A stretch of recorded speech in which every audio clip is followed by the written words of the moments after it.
Yeah, boy, it's September 15th, and it's episode 121, and this is a Fantasy Football Auctioneer. I'm your host, Uncle Buckets. The Fantasy Football Auctioneer is the official podcast of thefantasyfootballauction.com, the internet's only website dedicated to fantasy football auctions. You can find us on Facebook at facebook.com/fantasyfootballauctioneer, or follow us on Twitter and Instagram. We are at Fantasy Auction. You can also join us on our all-auction Twitter community. It's at FF Auction Advice.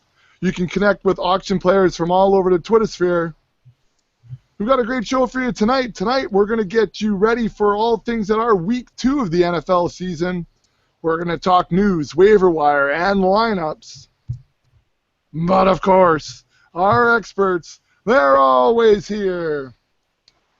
He needs laser eye surgery after setting, count them, 53 lineups for week 1. Blister, how did the week treat you? Well, pretty good, Bex, but, it's maybe 53 the last time we talked, but by the time game time rolled around, it probably was well over 65, so, it went all right. I think I came out ahead on all my dailies. Season-long leagues, probably around, I don't know, 50-50 maybe, I guess, so it wasn't too bad. Had a few wins, had a few losses, had a few disappointments, especially in the dailies with some of the guys that really laid eggs this weekend, so yeah, it was a lot of fun, but I just said it sure does take up a lot of time. Man. Over 60 lineups, and that's in what, 10 different sites at least? 10 different sites, yeah. I've tried to think one less this week, so maybe down to 9 different sites, but yep, it's a tough way to make a living. Yeah. So I guess if any of our listeners are divorce lawyers, maybe that might be... Yeah, get them on speed dial. I'm setting one up. I'm setting lineups while we speak, so if I seem a little bit off, or kind of... Or a little bit normal? Okay. Not listening. Yeah, like normal. That's usually that's what happens during the regular season when we're talking. It's one of my chances to look at football, read football, talk football without anybody interrupting the background. So, yeah, I take advantage of every second of these pods.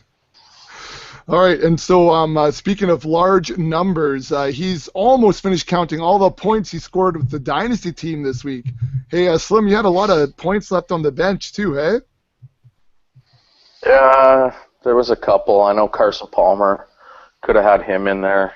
Danny Woodhead was another guy. I actually thought about putting Danny Woodhead in for Vincent Jackson as a flex, but when Mike Evans was out, I figured, got to go with V-Jax, but it worked out okay anyway.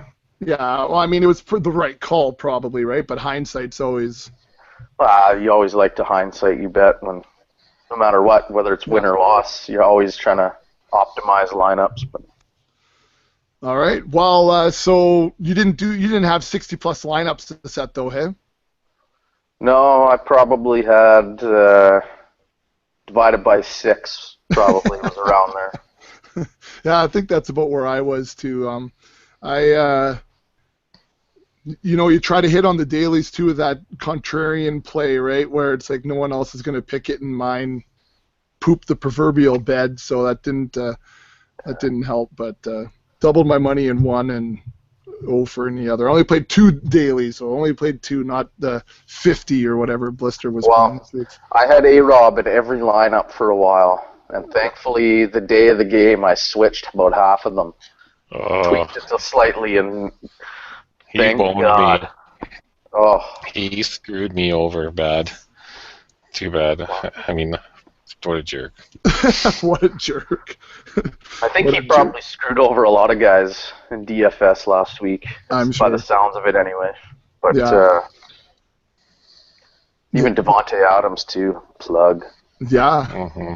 Eddie Royal. Greg Olsen. I did Greg have Olsen. In every... yeah. All these Greg Olsen values. Yeah. Like every tight end in the league was scoring 2 touchdowns a game, and Greg Olsen got 1 or 2 catches, so that was pretty sad. That's tight end position, though. It's so hard. Anyways, we'll get into all that as we get going, guys. So if you guys are ready, then I'm ready. Let's cock the hammer. It's time for action. So like I said, we got a great show for you tonight. We're going to talk all things week 2 tonight. So let's move right into our first segment. It's going to be a short one. This one's called We Just Got a Letter. So, and we just got a letter. We answer tweets or emails. You can tweet us at Fantasy Auction. You can also post some stuff at FF Auction Advice. And if it's more than 140 characters, we are footballauctioneer@gmail.com. So we've got one Twitter question tonight. It is Tuesday, so it's early. Not a lot of guys working lineup stuff and waiting for injury reports and whatnot. But at McGilligan, Tyler asks, he needs one RB and one flex. He's looking at the list of Frank Gore, Terrence Williams, or Doug Martin. So which one, Slim, are you not starting out of that three? I'm not starting Doug Martin. I like Gore quite a bit this week. I think he's a low-end RB1. And it's tough not to like Terrence Williams a little bit more than most weeks with the loss of Des Bryant. So I'll roll those two. Blister, agree or disagree?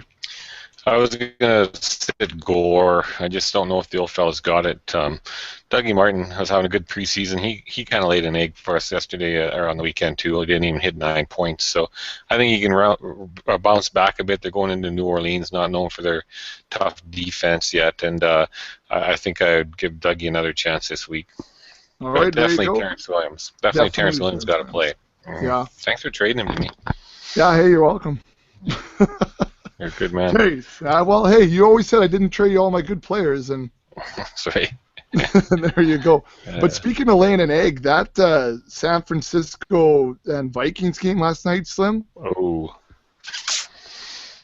Wasn't that good? Well, I don't know. It just kind of looked like high school football there for a while, especially in the first half. Sloppy. Carlos Hyde looked like he plays on the Fort Francis Muskies with those 7 yards per carry spin moves and everything. Oh, yeah. No, but I just mean just all Niners defense looked high schoolish out there, just ragdolling that offensive line. I was referring to a lot of the little mental mistakes, the muffs here, Yeah, that was all week. If you watched any of the games on Sunday, it was just mistake after sloppy, gross. Sunday night game, even look at the stupid plays that happened in Dallas. It was unbelievable. I chalk it up to a lot of the starters not playing huge minutes in preseason, and just you don't show everything in the preseason. So now this is really your first live look with the whole package installed and everything like that, and going up against live defenses for 4 quarters. There's a little rust still. Little rust. Well, it's all right. We don't have much rust. We did have a short segment there, but we've got lots of stuff going on. So let's shake off some of the rust and let's keep moving quickly into segment number 2. That was already 1, guys. So segment number 2 is fantasy football news, buy or sell. So in the buy or sell, this is where we take a look at the latest fantasy football headlines, and our experts, they determine whether they buy or sell the implications of the headline. First one, Blister, is going to come to you. Peyton Manning not concerned with the back injury. So after getting sacked 4 times against the Ravens on Sunday, the Broncos quarterback Peyton Manning found himself on the injury report. And with the Broncos playing on Thursday, and Manning looking a little less than optimal, maybe we were a little bit worried about him. But Peyton Manning says he's not too concerned with the back injury. So, Blister, buy or sell? There's absolutely nothing to worry about here. Peyton and the Broncos wide receivers will be just fine. I'll sell that. I'm a little concerned with the Peyton and the receivers in Bronco land. They didn't put up a very strong performance this past week. I mean, Baltimore is no slouch on defense, but they're going to KC this week, and tell you, that's never been an easy place to play. So I am concerned. I mean, there was talk before about him not having feeling in his fingertips at times, and there's been talk now for a couple of years about his arm getting weaker, and now he's got a back problem, and you know what? I'm a bit concerned. I think usually Peyton starts off strong and then tires over the course of the season, and last year he finished pretty darn weak. Well, he hasn't started out great so far. No. I don't think he's in for a good week this week. I mean, Thursday games typically are poor anyways. You try to avoid them if you can, but I'm concerned. All right. Let's move on to the next one. This one's for you, Slim. And it just, again, I alternate. I don't always mean to make the 49ers ones yours, but this headline is Reggie Bush with his calf is out week to week. So Reggie Bush was carted off the field after just 2 carries for 8 yards, and not very strong yards, I may add, from watching. Carlos Hyde looked good, but now Reggie Bush, he's on the injury report, and he's listed as week to week with a calf strain. So Slim, buy or sell? Here we go again. It's probably time just to drop the injury-prone Reginald Bush. I'm going to sell it. I don't think it's time yet. I think that there's definitely value there still. For 2 reasons. One, if they're winning, they're going to run the ball a ton. We saw Carlos Hyde obviously need breaks last night. He was getting so much work and so much hard work, like tough yardage. So if Bush is healthy, he'll be the guy spelling Hyde a lot of the time. And then if they're losing, I don't see Hyde being on the field as much. We've talked about this before. So then Bush gets on the field in passing situations. So I think it was kind of a little bit of a fluky thing. He was tackled around the ankle kind of awkwardly, and it just looked like until we get more reports on what the actual severity of the injury is, I'm going to hold and just hope it's something fairly minor. Maybe he misses a week or 2 at the most, and he should still have some value in this offense. All right. Moving on, Blister, taking a look at Adrian Peterson. Reports are that he's still adjusting to snaps from shotgun. So Adrian Peterson had a total of 10 carries on the Monday Nighter. 6 of them came when Teddy Football was under center, and 4 of them came when he was in the shotgun. And, when he's in the shotgun, AP isn't his normal 7 yards behind the line of scrimmage. He's about 4 to 5 yards behind the line of scrimmage there. So if we take a look and you compare the two, on those 4 carries from shotgun, he only gained 7 yards as opposed to the 24 yards he got on the 6 carries from the I formation. So AP was talking about how he has to be a little bit more patient, and it's a little bit different running from out of shotgun. So, Blister, buy or sell? AP had a lot of time to work on this during training camp and the preseason, so I'm worried about AP and maybe his RB1 status. Well, I buy part of that statement. I do think you're right. The first part I said, not adjusted to taking cares of the shotgun. Well, what the hell is the whole purpose of summer and training camp if you can't adjust to that? First game of the year is not the time to figure that out. That just made me upset when I read that. That's Bush League. There's no excuse for that. They should have this figured out. They should have known how to do this. The guy's been around the league long enough. So I think that's crap. They only give him 10 carries. That's terrible too. That's poor coaching, if you ask me. This guy's supposed to be your bell cow. He's supposed to be one of the best backs, if not the best back in the league, so you should start using him like that. So it was disappointing. I think he'll still be okay. RB1 status isn't in doubt yet for me, but it's just sad sometimes how you see people get used, and that's not the way to use a guy. 10 carries when you're supposedly could be the best player in the league. So shame on you, Vikings. Well, and the issue then I have too, if he's getting 4 yards a carry from the I formation, then why aren't they running out of the I more? Yeah, give him only 6 6 carries out of the I. Yeah, doesn't make much sense to me, but not at all. No. I don't know, but whatever. Okay, moving on. Another running back here who maybe a couple years from now could be the best player in the league. Todd Gurley is getting some reps with the first team. So Rams running back Todd Gurley got some practice reps with the starting offense on Tuesday, which is today. Although his NFL debut still appears to be a long shot, Jeff Fisher said he wouldn't rule him out for the Washington game. So Slim, buy or sell? Here we go. It's the start of the era of Todd Gurley. I'm going to sell. It's encouraging, definitely, that he's starting to get more involved in practice, but we've known from the beginning that the Rams were going to take it slow with him and ease him back in, and I just think they're going to play it safe. They just won their first game, so they shouldn't be panicked to get them back really fast. They should be able to beat Washington this week, so it's not like, I don't think he needs to be integral to the game plan in order for them to beat them. I just don't see them rushing or changing what they were talking about earlier. They're just going to keep them in and let them keep practicing and don't risk re-injuring this knee. This is a long-term investment that they have, and they're going to take it slow.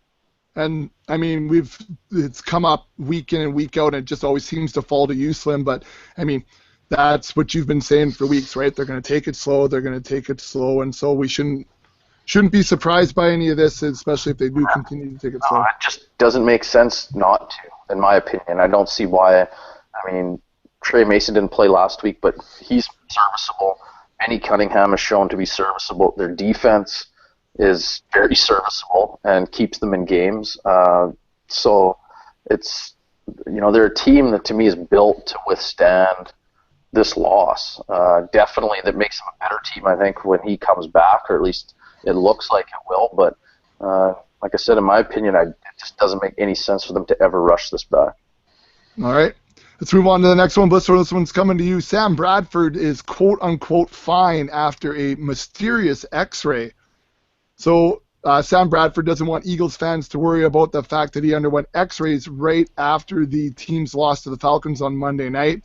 So after that deflected pass that was intercepted that Jordan Matthews should have held on to, made my heart stop as a dynasty owner of Jordan Matthews and have shares in him in other pools. Catch the football. Anyways, immediately after the pass, they just headed Bradford straight to the X-ray machine. But they say he's fine. And in fact, Sam Bradford says, don't worry about it. I'm all good. They said I'm all good and I'm fine. So, Blister, buy or sell? Here we go again. Well, at least Bradford was startable in week 1.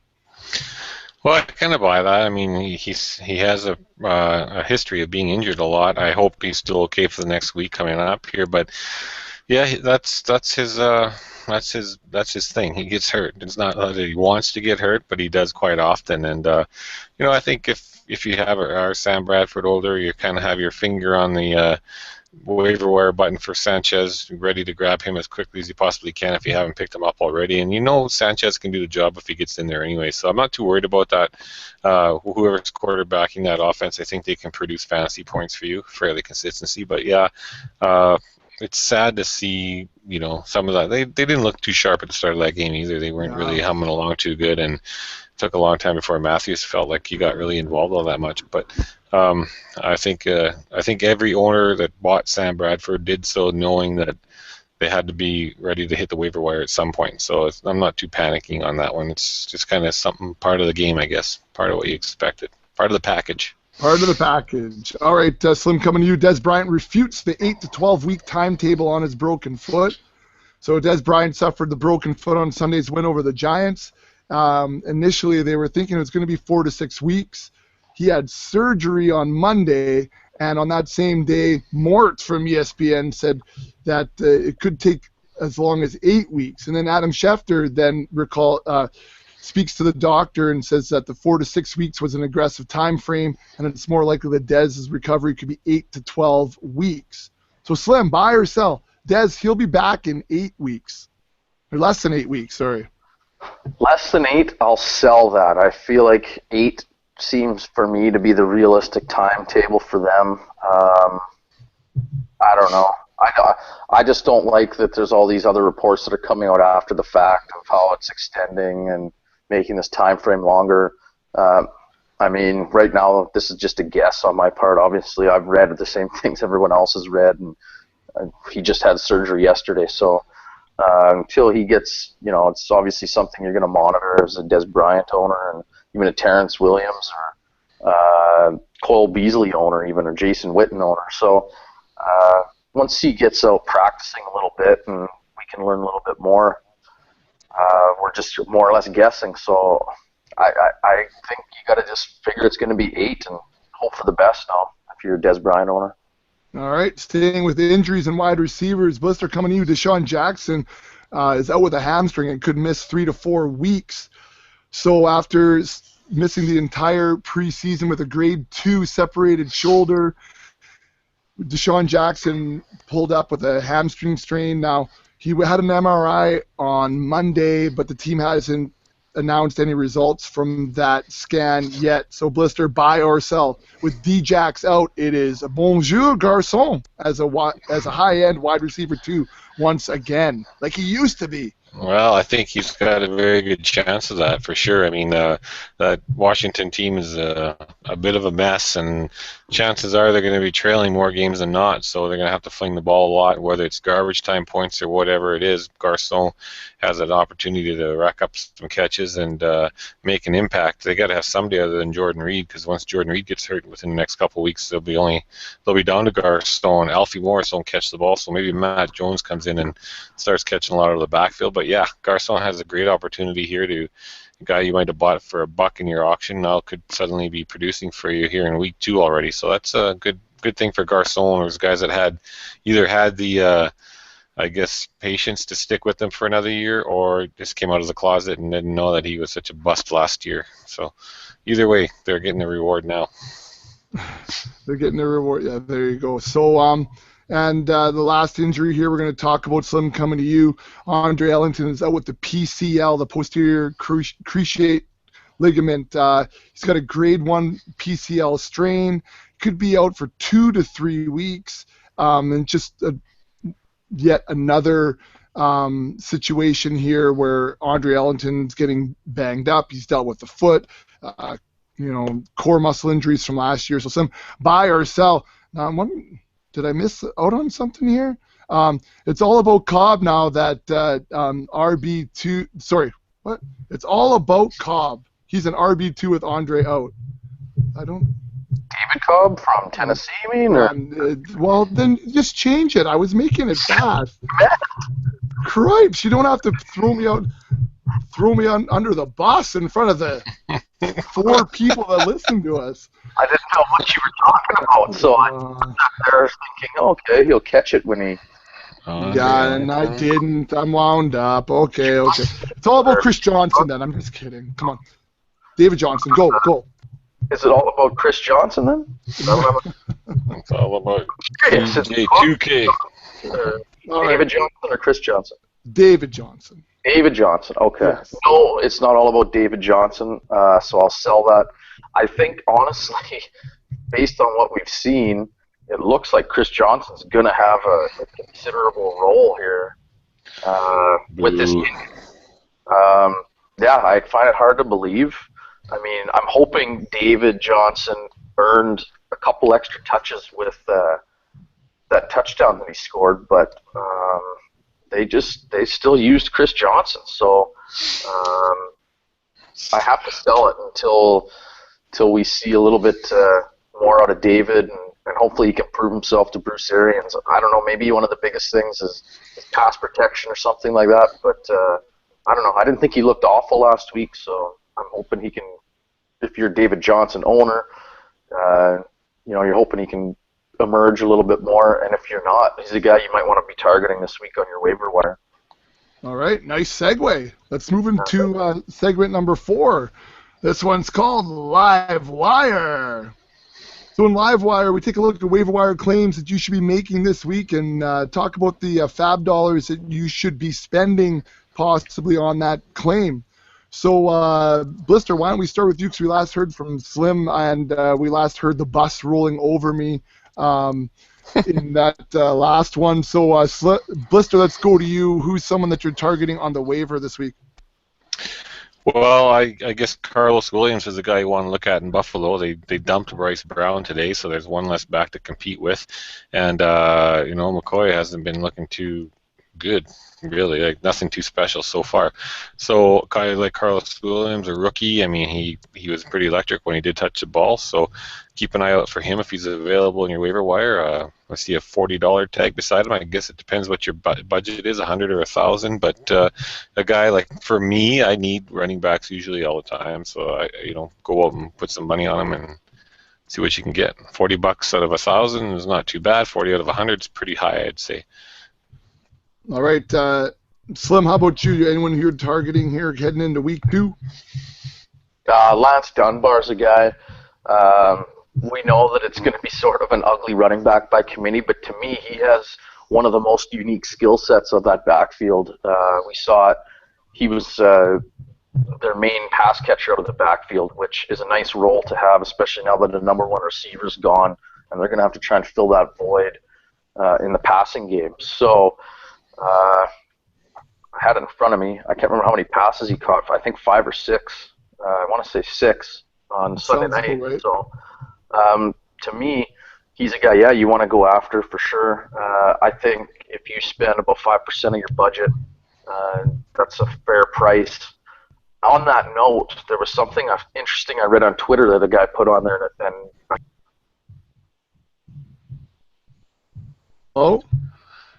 Twitter. Something on Twitter. Got anything you want to add to? What do you think it could be? Well, he's talking about Lance Dunbar? Yeah.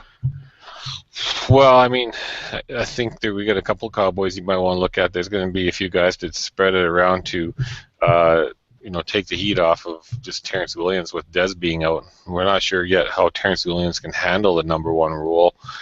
He's going to see the best coverage all the time now. So, these other guys, these secondary, tertiary receivers like Cole, like Lance Dunbar, they're probably going to see a little uptick in targets. And they're pretty efficient, especially in PPR. So, I'm looking at some of these leagues they play in, especially in the daily fantasy sports scene. They're cheap. There's the cheap guys that probably are going to be low-owned that you want to take a chance on and differentiate your lineup from the rest of the field. Of course, this week, a lot of people are probably going to have Terrence Williams, and a couple more people will have Cole Beasley than they did before. But Lance Dunbar is probably still a guy you can throw in a flex position or a running back too and probably get decent production out of him still. Probably hit double-digit points, 15 points probably. Not a bad guy to target.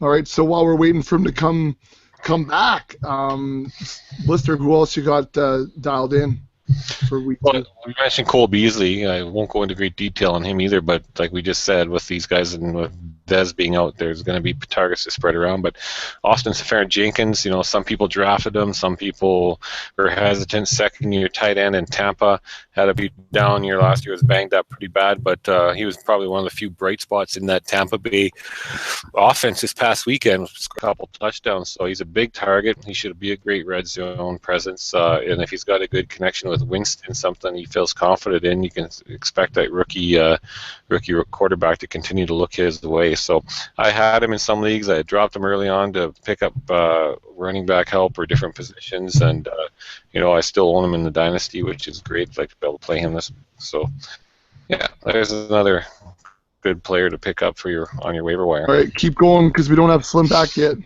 Name someone else. We don't have him back. Well, I don't have anybody else on top of my mind because I'm setting lineups right now. But let's see. On the list, ASJ, Carlos Williams already spoke to.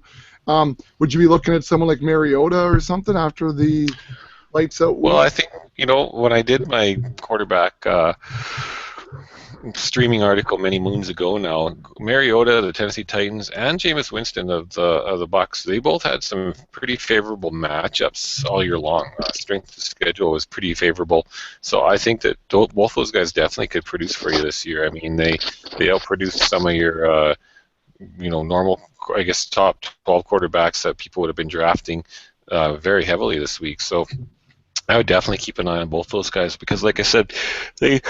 Oh, keeping you up bad news. That's bad. You might have to cut that out, but they have good matchups. So yeah, I'd watch each matchup and play them accordingly. All right. Mariota. Slim, do we have you back? Foles. Slim? I don't see him. He says he can see us and he can hear us, but we cannot hear him. Is he not on mute? Is he? I don't know. You don't see him on mute there? I don't see okay. that. Can you do a song and dance really quick, Blister, as I get the last EST up here? Sure. No? Hello? Here he is. He's here. Uncle Slim. I could hear and see you guys the whole time. I don't know why you guys couldn't. Anyway. I don't know what was happening. So, anyone else you want to add to the list there, I missed the whole thing, so no, that's fine. Okay. Lance Dunbar is good. I'm sure Blister mentioned ASJ. Those were the two main guys I want to talk. Okay. All right. Yeah. Awesome. Well, let's move on to the fifth and final segment of the old pod. We're just clicking right along here, guys. This segment number 5 is called This is the Man. So when This is the Man, we pit expert versus expert in a head-to-head battle. Not of guys that are just obvious starts, but the wide receiver 3s, the RB2s, the flexes, those types of things, so that they can pick who they think is going to be on top of things for the week coming up. And I just was going to add one more. I missed a flex here, guys. I dropped the ball. I'm going to just drop it in here, and then we're going to do one more. Right here. Oh yeah, let's do this. This one looks good. I like this. So we take a look at PPR settings, guys, and the guys go head to head. So we can go back over week 1 and see how the guys did. So in week 1, Slim took Russell Wilson and Blister took Sam Bradford. It was a tight one here, but Slim scores a point with Russell Wilson at the running back position. Both guys took Alfred Blue over D'Angelo Williams, and that didn't turn out so good for the boys. D'Angelo looked pretty good there. He did. We won't really see him much ever again, but at the running back position, number 2, Reggie Bush. Well, we know what happened there versus Matt Jones. Both of you guys took Matt Jones and were victorious with his whopping 2.8 PPR points. At the wide receiver position, both guys took John Brown over Marcus Colston, and John Brown with the 14.6 is a winner there. We had a split at wide receiver 2. Stevie Johnson, Blister takes Stevie Johnson and Ruben Randall, who ended up being a bit of a bust, as a lot of guys sleepers for the week. Slim took Ruben Randall, so Blister scores one there for Stevie Johnson. Both guys took ASJ versus Josh Hill. ASJ 28 points, PPR points. That's a huge day for the tight end, and I'm sure won a lot of dailies that way. At the flex position, both guys took Eddie Royal over Tevin Coleman. I thought Tevin Coleman ran pretty hard last night. Eddie Royal didn't. Anyways, both guys took Eddie Royal, didn't score points there. And at the DST, Blister took the Vikes. Slim took the 49ers, and the 49ers won there. So for the end of week 1, Slim is up, because we on the splits we count those. So Slim is up right now. Is it 5-4 was the total, or Slim, or how did you write that down? On the split, yeah, I got split. 4, so I'm up 1-0. However you want to look at it. Up 1-0. Yeah. Okay, so you're up 1-0 on the, but 5-4 is the total. All right, awesome. Mm-hmm. So let's slide into week number 2 here, and head-to-head. So we always go loser first, and Blister, you're not used to going first here. You first. So at the quarterback position, we're going to take a look at who do you prefer, Marcus Mariota or Cam Newton this week? Well, they both play a couple tough defenses. Cleveland's tough to pass against. Houston's is a good defense. But Alex Smith was able to pass against them and get a few points. But I'm going to go with Marcus Mariota. I think they both can use their legs a bit. They did a great job last weekend. I'm going to stick with M&M's. Now, could you really do that, Blister? Like, let's say you had Cam and you had Mariota. Like, would you really sit Cam? Like in real life? I took Cam out of the lineup today for Carson Palmer in a league for this week. So okay, all right. It's strange. I think it's in the ECL actually, because I just think that he's going to have a good matchup this week in Chicago. But that's how the way the scoring in that one particular league works. It was odd because you get a point for every half a point, 5.5 for every carry, and that's where Cam, like last week, he didn't seem to be too impressive, but he still put up just about as many points as Carson Palmer did last week. Right. Yeah, I guess know thy scoring. All right, Slim, how about you? Are you going Mariota or Cam Newton? Cam Newton. I think it'll be tough sledding on the ground for them. He doesn't have a ton of weapons, but I think he's going to have to throw a considerable amount. And Marcus Mariota is still a rookie quarterback. He's going to have a much tougher defense to go against than he did against Tampa Bay, who could have the worst defense in the NFL. So, yeah, I'm going to go with Cam for sure. All right, running back position, Slim, we're going to start with you. Taking a look at CJ2K, Chris Johnson at the Chicago Bears, or Isaiah Crowell hosting those Tennessee Titans. Well, it's the running back situation looked pretty putrid in Cleveland in Week 1, but I'm going to ride Crowell this week just because I think that Chris Johnson's just that bad. So even though they might get touches, I think Crowell probably gets more touches. I think there's going against a little bit of a softer run defense in Tennessee versus what they saw against the Jets last week. So I think Crowell can have a little more success than he did last week. How about you, Blitz? Are you taking Chris Johnson or Crowell? A crowbar. Yeah, as much as it pains me to do this, I'm going to take CJ2K. Ooh, that is in Chicago, it's pretty weak. Eddie Lacy made them look bad. Hopefully Chris Johnson can get a little bit of that too.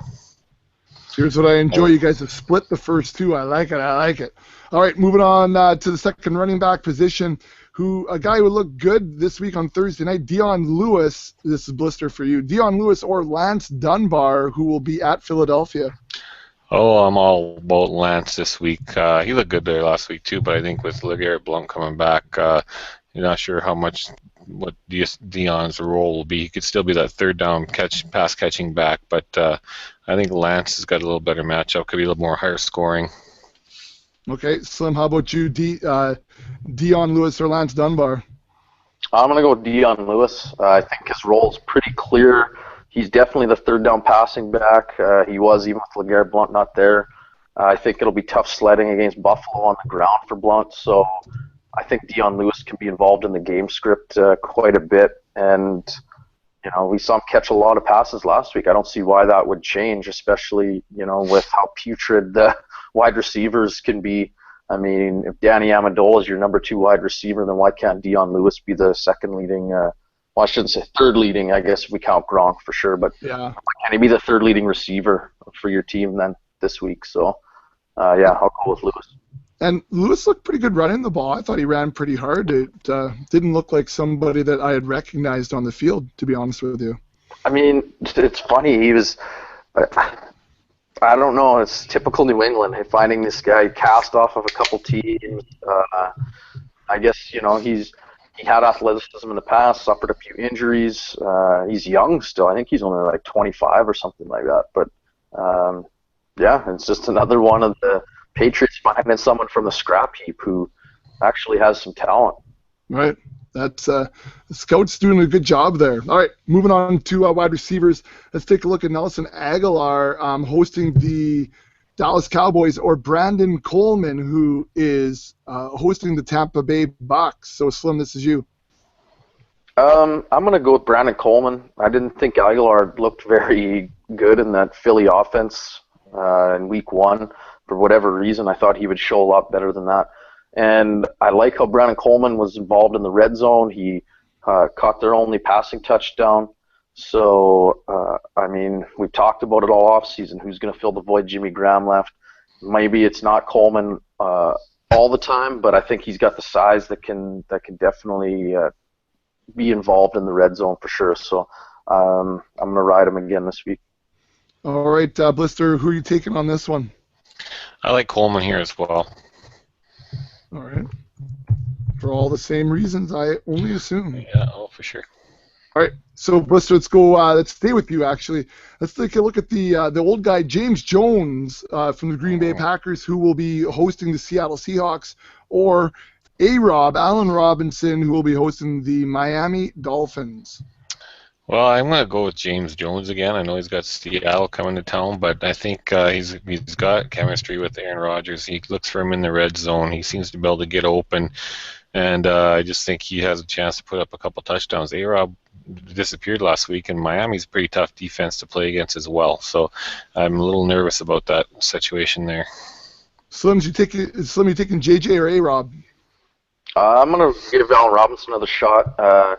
Miami's front seven is good. Their secondary is actually pretty bad. So I think they'll be able to shut down the run, which will force Bortles to have to throw it a lot. I don't know what happened to Miami's offense last week. I thought they'd manhandle Washington, kept it close. I don't know if that'll be the case this week. They might get up to a big lead and just Bortles might have to jack it up 50 times. So I'm hoping that the targets will be there for Allen Robinson this week. So fingers crossed. Can he do it twice? Shit the bed twice? We'll see. Slim, staying with you, tight end position now. Eric Ebron at the Minnesota Vikings or Zach Ertz hosting the Cowboys? We had an Ebron sighting last week, right? We did. But, I mean, I'm not a big Ebron fan. I like Ertz a lot more, but he always seems to underproduce for me. I like that Ertz was involved a lot with this coming off this injury. He outsnapped Brent Selleck by a considerable margin. He didn't catch a ton of passes. I think he was targeted 8 times though. So I'm going to go with Ertz and bank on Ebron not finding the end zone again. All right, Blister, how about you? Yeah, I like Ertz this week too. I just think they're going to throw the ball around a bit with Dallas, and I think he has a better chance of doing something more so. I think Minnesota's going to play a little tougher at home and try to get a win, get in the win column here. All right, flex position, Blister, this is for you now. ASJ, Austin Seferian-Jenkins at the New Orleans Saints or Cole Beasley at the Eagles? Ooh, that's a tough one because I think ASJ should have another good game this week because New Orleans not terribly strong. But I think Cole Beasley is going to catch a lot of passes and PPR setting, provided Austin doesn't get in the end zone twice again like he did last week, which is probably unlikely. I'll go with Cole Beasley. All right. Slim, how about you, Beasley or ASJ? Oh, this one was actually really tough for me. For me, the difference, so like Blister said, I don't think he gets in the end zone. I'm sure Mike Evans plays, which is definitely going to hurt ASJ's red zone capability to some extent. I don't think Beasley scores either, but I'm just banking on there being more volume for Beasley, so I'll go with him. You know, there's something when you're watching the Cowboys game, and it's almost like from the TV set, you can just tell that Cole Beasley's going to catch a pass, like pre-snap. Am I wrong in that? Like, I just sit there and I can look. Hayden's sitting on my lap. He's wearing a Sean Lee jersey, and he goes. He's looking at me. I said, "This is Beasley, and then he's targeted. Is that wrong of me, or am I just that good at calling the offense? I guess that good. I don't know. You're one. But that's. I'm impressed if you did it. Now, you're one with your squad. You're one with your team. I'm one. You are one. All right. And then let's go to DST. Slim, this one's for you. Are you going to take the Broncos at Kansas City, or are you going to take the Packers hosting the Seattle Seahawks? Oh, God. I think these are both terrible defensive plays this week. I don't even want to take any of them, but put a gun to my head. I'll go with the Broncos. They kept it pretty low scoring last week against Baltimore. I think Alex will manage the game a little bit better, but there's definitely a chance for a few interceptions, definitely some chance for some sacks, and that's where we're going to get our DST points from, so I'm going to go with that. All right, Blister, how about you, the Packers or the Bronx? I'll go with the Broncos as well. All right. You betcha. All righty, so let's recap week 2 here. Taking a look, Blister's taking Mariota, Slim's taking Cam Newton at the running back position. Blister's taking CJ 2K, and Slim is taking the crowbar, Isaiah Crowell. Slim is taking Dion Lewis versus Blister's Lance Dunbar. At the wide receiver position, they are both taking Brandon Coleman over Nelson Aguilar. Blister will take James Jones. Slim will try it one more time with Allen Robinson. At the tight end position, both will take Zach Ertz over Eric Ebron. At the flex position, both guys will take Cole Beasley over ASJ. And at the DST, both of them will take the Broncos over the Packers. So that is week 2, but I got 1, 2, 3, 4 splits there anyways. It's not bad. Could be some separation showing up here all of a sudden. Probably one of the higher weeks for splits. Yeah, because last week there was 1, 2, there was only 3 splits, eh? So So this is good. I like that. 4. It's a, create some It'll be a separation push. right early. 2 and 2. Yeah, you're right. Number of splits just to guarantee somebody comes out ahead. Whatever. All right. So that was This Is the Man, the expert versus expert. Usually a wager of a box of cold ones at the end of the season. Slim currently in the lead. All right, boys. Well, we did that in under an hour. Just saying. We That's made up pretty some good. time, so I don't have to stay Right up all night doing editing, and I like that. We're ready for week 2. Blister, you have 65 lineups going for week 2? I don't even know right now. I'll have a lot, though. I probably entered 25 or 30 while we talked. Oh, jeez Louise. That's, all right. That's good. Anyways, guys, I sent you the final stats for the year. The numbers look good as far as I know. And all I know is that we've sold the 1 set of tickets so that we can sit on the 50, 24 rows up for the Vikings-Chargers game. So be on the lookout for the FFA at the... The at 3 the drunkest Canadian women at the game. There you go. That's not bad. That's good. So just be on the lookout for that. That'll be pretty good. Well, what? Someone told me that, I'd be like, sweet. If I'm going to that game, I'm like, yeah, okay. We're on the lookout, and be on the lookout too for a bunch of our under the influence brethren who will also be at the game and watching a Canadian icon Saturday night as well. Oh, that's right. All the way from Shania. Timmins. Well, Shania will be playing as well, so we got a group going there. There's going to be a big herd of FFA fans there, boys. Pumped Yeah, up? we'll have to get together maybe with the fans and just mingle and get to meet some of them. Have a meet and greet. Appreciation. Yeah. Yeah. Have a meet and greet. We'll hold a meet and greet. So, anyways, we do have a lot of listeners that come from the city's area, and a lot of people that hit the website from the city's area. So, don't be afraid to drop us a DM and say, this is where we're tailgating, or this is where we'll be Saturday night. You never know. Might be Because able we're to not going to that concert unless you guys are. No, I don't want to go to that. No, I don't either. No. We're all good. We got a sitter Anyways. now, so it's all good. All right, awesome. Okay, so hey, and I'm going to say this. I'm going to see both of you tomorrow because I'm finally dropping off the belt blister. Oh, it's been a long time. I know. The wall has got a lonely space on it.